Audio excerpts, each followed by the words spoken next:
নির্বাচিত হলে বিজিএমইএকে রাজনীতির প্ল্যাটফর্ম হিসেবে ব্যবহার করা হবে না বলে জানিয়েছেন ফোরাম জোটের নেতারা।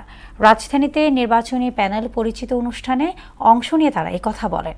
এ সময় দেশের পোশাক শিল্পকে আন্তর্জাতিক পর্যায়ে তুলে ধরার অঙ্গীকার ব্যক্ত করেন ফোরাম জোটের প্যানেল লিডার মাহমুদ হাসান খান বাবু।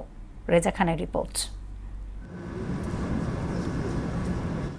আগামী ৩১ মে অনুষ্ঠিত হবে দেশের তৈরি পোশাক শিল্প মালিকদের সবচেয়ে বড় সংগঠন বিজিএমইএর নির্বাচন। এতে অংশ নিচ্ছে ফোরাম জোট, ঐক্য পরিষদ ও সম্মিলিত পরিষদ।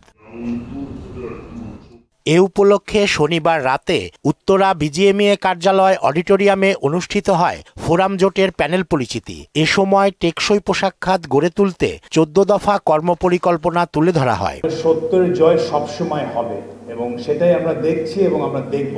আমাদের ন্যায্য অধিকারগুলো আদায় করার জন্য আপনারা সবাই ফোরামের সাথে থাকুন। আপোষকামী নেতৃত্ব এবং রাজনীতির খোলস থেকে বিজিএমইএকে মুক্ত করার তাগিদ দেন চট্টগ্রামের প্যানেল লিডার সেলিম রহমান এবং গার্মেন্টস শিল্প উদ্যোক্তা অনন্ত জলিল। বিজিএমইএর ইলেকশন মিন্স গায়ে একটা পোশাক পরা, পলিটিক্যাল পোশাক। এই পলিটিক্যাল পোশাকটা যারা পরেন না তারাই সত্যিকারের বিজিএমইএর member. We did not have an agency. হ্যাঁ, আমাদের লিডারশিপ ছিল, that's true. But the leadership was compromised. I will not go into the details.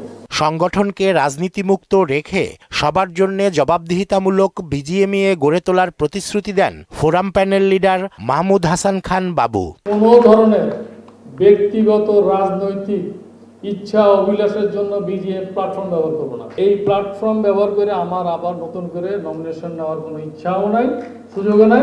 তৈরি পোশাক শিল্পের জন্য আলাদা মন্ত্রণালয় গড়ে তোলার উদ্যোগ সহ এ শিল্পকে সারা বিশ্বে ছড়িয়ে দেওয়ার পরিকল্পনাও জানান তিনি। আপনাদের কণ্ঠস্বর আন্তর্জাতিক পর্যায়ে তুলে ধরবে, সমস্যার গভীরে গিয়ে সমস্যার সমাধান করার পথ দেখাবে।